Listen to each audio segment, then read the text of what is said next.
Ragnarok season 1 episode 3। इस series में हम मैग्ना नाम के लड़के को देखते हैं जिसके अंदर तब सुपर पावर आ जाती हैं जब वो अपनी फैमिली के साथ अपने पुराने टाउन के अंदर शिफ्ट हुआ था। जैसे ही मैग्ना यहाँ पर शिफ्ट होता है वैसे ही एक बूढ़ी औरत उसके माथे पर अपना हाथ फिराती है और तभी से उसके अंदर सुपर स्ट्रेंथ, सुपर स्मेल और ऑलमोस्ट इमोर्टल वाली पावर आ चुकी थी। मैग्ना अपनी इन पावर्स के बारे में अपनी क्रश और अपने ब्रदर को भी बताता है लेकिन कोई भी उसकी बात का यकीन नहीं करता। लेकिन मैग्ना के उस टाउन में आते ही उस टाउन की सबसे रिच और मिस्टीरियस फैमिली उटूल फैमिली उसका पीछा करने लगती है और उसके बारे में और ज्यादा जानकारी इकट्ठा करने की कोशिश कर रही होती है। इससे पहले कि सभी एपिसोड के लिंक डिस्क्रिप्शन में हैं, अगर वो वीडियोस नहीं देखी हैं तो उन्हें जाकर देखिए। अब चलते हैं एपिसोड की तरफ। एपिसोड शुरू होता है मैग्ना और लॉरिस से, जो अपने पास में रहने वाले नशेड़ी को पकड़कर उससे पूछताछ कर रहे होते हैं क्योंकि लॉरिस को लग रहा था कि उसके घर में चोरी उस नशेड़ी ने ही करी है। लेकिन नशेड़ी से पूछताछ में पता चलता है कि वो नशेड़ी जब उस घर के अंदर गया तो उससे पहले ही उस घर की हालत बहुत ज्यादा खराब थी क्योंकि उसके उस घर में जाने से पहले ही एक आदमी आया था कार के अंदर जो उस घर के अंदर छानबीन कर गया था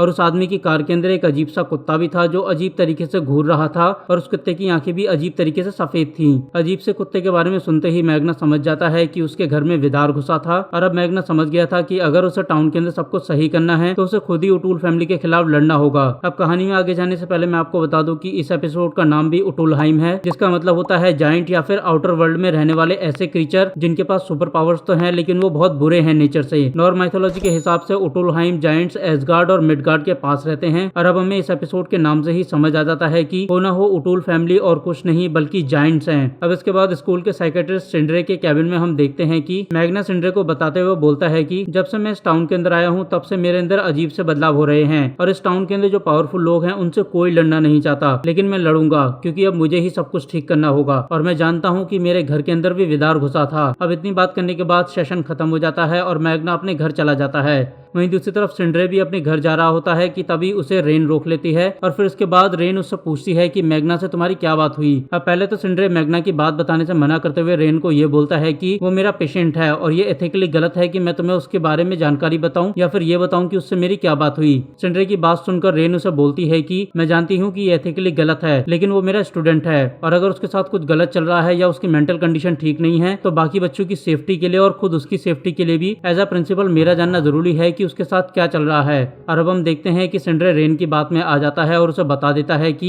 मैग्ना टाउन के पावरफुल लोगों से लड़ना चाहता है और उसे लगता है कि तुम्हारा पति उसके घर में घुसकर चोरी कर रहा था। रेन ये सब सुनकर सिंड्रे के सामने हंसने लगती है लेकिन वो असल में समझ गई थी कि मैग्ना को रोकना होगा, नहीं तो वो उनके लिए मुसीबत बन जाएगा। अब जैसे ही मैग्ना घर आता है वैसे ही एरिक भी उससे मिलने के लिए उसके पास आता है और फिर वो उसे इसोल्डा का लैपटॉप देकर उसे बोलता है कि ये लैपटॉप मेरे तो किसी काम नहीं आएगा लेकिन मैंने देखा कि तुम्हारा लैपटॉप खराब हो चुका है तो सोचा ये लैपटॉप तुम्हें ही दे दूं। अब इसके बाद हम देखते हैं कि फॉर, ग्रे, सेक्सा और लॉरिथ मिलकर फॉर्क की कार में टाउन का चक्कर लगा रहे होते हैं कि तभी लॉरिथ के कहने पर फॉर्क पार्टी वाले सॉन्ग को फिर से प्ले कर देता है, जिस सॉन्ग को सुनते ही फिर से फॉर्क, सेक्सा और लॉरिथ अजीब से नशे में जाने लगते हैं। मगर क्योंकि ग्रे को कुछ भी फील नहीं हो रहा था और ना ही उसे इस सॉन्ग की भाषा समझ आ रही थी तो इसीलिए ग्रे थोड़ा सा चिढ़ते हुए इन तीनों से पूछती है कि तुम लोगों को इस सॉन्ग की भाषा समझ आ भी रही है या फिर तुम लोग सिर्फ इसे ऐसे ही सुने जा रहे हो। सेक्सा ग्रे की बात का जवाब देते हुए इसे बोलती है कि इस सॉन्ग की भाषा आइसलैंडिक भाषा है जो एक प्राचीन भाषा है। अब यहीं पर अचानक से इनकी कार से एक चिड़िया टकरा जाती है। चिड़िया के टकराते ही ये लोग गाड़ी रोकते हैं और फिर उसके बाद फॉर्क और सेक्सा कार से उतरकर उस घायल चिड़िया के पास जाते हैं और फिर हम देखते हैं कि सेक्सा उस चिड़िया को जिंदा ही खा जाती है।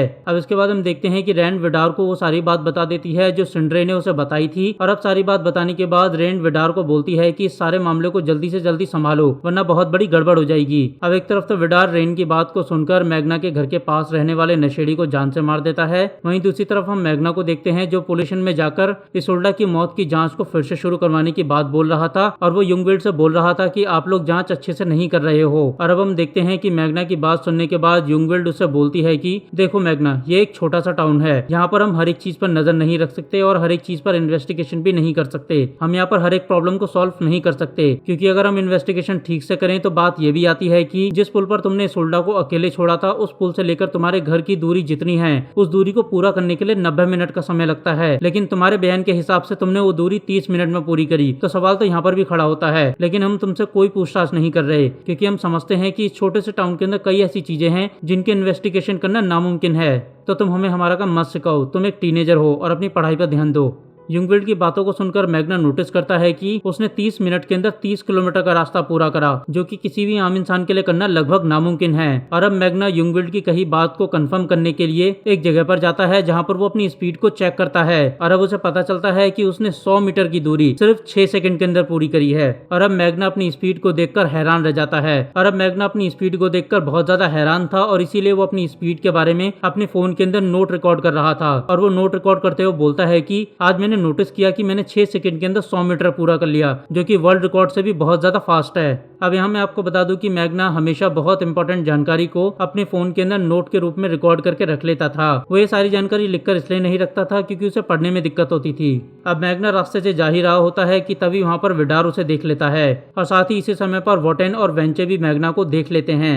अब इससे पहले कि विडार उसे मारने के लिए उसके पास आता, उससे पहले ही एक ट्रक जो कि 50 किलोमीटर की स्पीड से दौड़ रहा था वो मैग्ना को टक्कर मार देता है और उसके ऊपर से चढ़कर निकल जाता है। अब विडार अपनी आंखों के सामने मैग्ना की मौत देखकर बहुत ज्यादा खुश हो जाता है क्योंकि उसे अपने हाथों से मैग्ना को नहीं मारना पड़ा था। और अब विडार इसी खुशखबरी को अपनी फैमिली के साथ सेलिब्रेट करते हुए वाइन पीने लगता है। और अब यहीं पर ओटूल फैमिली आपस में बैठकर बात कर रही होती है और अब ये लोग डिसाइड करते हैं कि क्योंकि हाल फिलहाल में विडार ने कई ऐसी गलतियां करी हैं जिनकी वजह से उनकी असलियत सबके सामने आ सकती थी और सबको ये पता चल सकता था कि ओटूल फैमिली असल में इंसान नहीं बल्कि जायंट्स हैं। तो इसीलिए पूरी ओटूल फैमिली मिलकर ये डिसाइड करती है कि अब से वो सारे मिलकर इंसानों से दूरी बनाना शुरू कर देंगे। जैसे कि रैन किसी भी इंसान के साथ इलू नहीं करेगी, वहीं सेक्सा किसी इंसान के साथ दोस्ती नहीं रखेगी, यानी कि सेक्सा को ग्रे के साथ दोस्ती तोड़नी होगी। वहीं फॉर्क भी किसी इंसानी लड़की को अपनी गर्लफ्रेंड नहीं बना सकता, यानी कि उसे भी अपना रिश्ता ग्रे के साथ तोड़ना होगा। अब यहाँ हमें पता चलता है कि जिस गुफा को इसोल्डा ने ढूंढा था उस गुफा के अंदर कोई खतरनाक मटेरियल है, जिस मटेरियल को जायंट्स ने 1967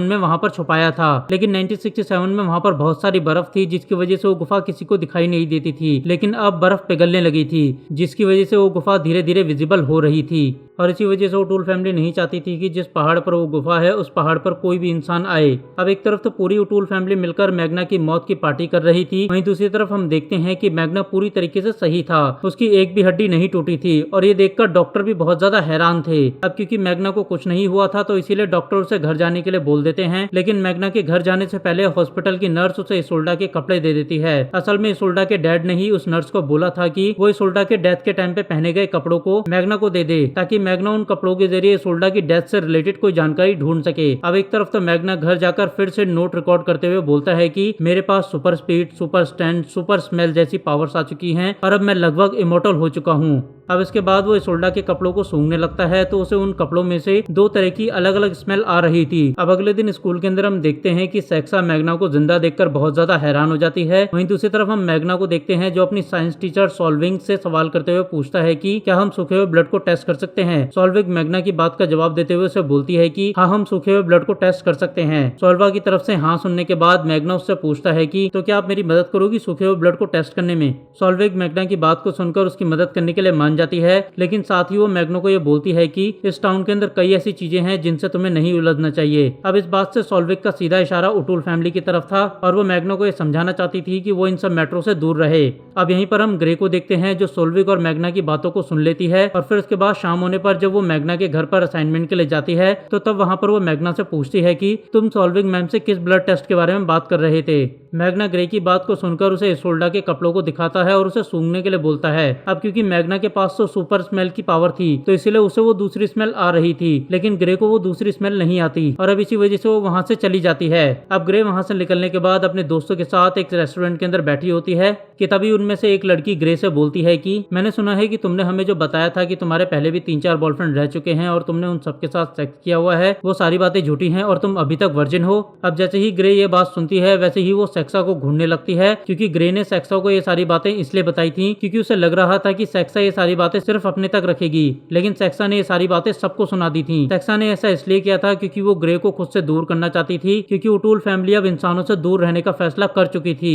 अब यहाँ मैं आपको एक बात बोलूंगा कि वर्जिन होना कोई पाप नहीं है, बल्कि ये प्राउड की बात है, सम्मान की बात है। Back to the story. अब हम देखते हैं कि ग्रे वहाँ से उठकर अपने घर चली जाती है और अब हम यहाँ पर देखते हैं कि ग्रे की मॉम एक सलून चलाती है और उसके डैड कोई काम नहीं करते क्योंकि उसके डैड के लंग ओटूल फैक्ट्री में काम करने की वजह से खराब हो गए थे। हालांकि उसके डैड ने ओटूल फैमिली से इंश्योरेंस का पैसा पैसा लेने की कोशिश करी थी, लेकिन उसके डैड को जवाब में बोला गया था कि उसके डैड की लंग की मेडिकल रिपोर्ट के हिसाब से उसके डैड के लंग फैक्ट्री में काम करने की वजह से खराब नहीं हुए हैं और इसी वजह से ओटूल फैमिली उन्हें लंग के इलाज के लिए एक भी पैसा नहीं देगी। अब जैसे ही ग्रे को ये बात पता चलती है वैसे ही वो रोने लगती है। अब एक तरफ तो ग्रे रो रही थी, वहीं दूसरी तरफ सेक्सा ने लॉरिस से दोस्ती बढ़ाकर उसे और मैग्ना को अपने घर पर डिनर पर बुला लिया था। असल में ओटूल फैमिली ये जानना चाहती थी कि मैग्ना असल में कौन है और ये जानने के लिए ओटूल फैमिली पहले तो डिनर पर मैग्ना को जमकर खिलाती है और फिर उसके बाद उसे एक एक करके अलग अलग तरीके की शराब पिलाने लगती है। लेकिन जब वो देखते हैं कि सब तरीके की शराब पीने के बावजूद भी मैग्ना को किसी तरीके का कोई नशा नहीं होता, तो फिर फाइनली विदार उसे अपनी सदियों पुरानी शराब पिलाता है, जिस शराब को झेलने की हिम्मत सिर्फ गॉड, जायंट्स और हीरोज में थी और इस शराब को अब तक सिर्फ वाइकिंग्स ने पिया था। और अब हम देखते हैं कि जैसे ही मैग्ना उस शराब को पीता है वैसे ही उसे हल्का हल्का नशा होने लगता है, लेकिन फिर भी मैग्ना उस शराब को झेल गया था। और अब ये देखकर ओटूल फैमिली समझ गई थी कि जरूर हो ना हो मैग्ना गॉड, जायंट या फिर हीरोज में से कुछ एक तो जरूर है। अब इसके बाद हम देखते हैं कि रैन के कहने पर मैग्ना उसके साथ पंजा लड़ाने लगता है। अब शुरुआत में तो मैग्ना को लग रहा था कि वो रैन को आसानी से हरा देगा क्योंकि उसकी नजर में रैन एक आम इंसान थी, लेकिन रैन उसे पंजे में हरा देती है। और अब ये देखकर मैग्ना उससे पूछता है कि तुम आखिरकार हो कौन। रैन मैग्ना के सवाल को दोहराते हुए उससे भी पूछती है कि तुम बताओ तुम असल में कौन हो। और अब हम देखते हैं कि मैग्ना को रैन का असली जायंट वाला रूप दिखाई देता है जो बहुत ज्यादा डरावना था। मैग्ना उस रूप को देखकर बहुत ज्यादा डर जाता है और फिर उसके बाद वो अपने मुंह को धोने के लिए बाथरूम में जाता है। और अब हम देखते हैं कि जैसे ही मैग्ना बाथरूम में लगे शीशे के अंदर अपने चेहरे को देखता है तो वैसे ही वो देखता है कि उसके चेहरे पर दाढ़ी उगाई है जो हकीकत में नहीं उगी थी, लेकिन वो उसे शीशे में दिखाई दे रही थी। और मैग्ना का शीशे में दिखाई देने वाला रूप ठीक थॉर के रूप जैसा दिखाई दे रहा था। अब एक तरफ तो ये सब हो रहा था, वहीं दूसरी तरफ परेशान ग्रे मैग्ना से मिलने के लिए उसके घर जाती है तो उसे पता चलता है कि मैग्ना और उसका भाई मिलकर ओटूल फैमिली के घर डिनर पर गए हैं। और अब जैसे ही उसे बात पता चलती है वैसे ही वो अपने घर की तरफ वापस चली जाती है। और अब यहीं पर यह एपिसोड खत्म हो जाता है। तो क्या मैग्ना असल में थॉर का अवतार है और क्या ओटूल फैमिली अपने राज को राज रख पाएगी और क्या होगा ग्रे और मैग्ना के बीच के रिश्ते का? इन सभी सवालों के जवाब जानने के लिए देखते रहिए V explanation movie in Hindi.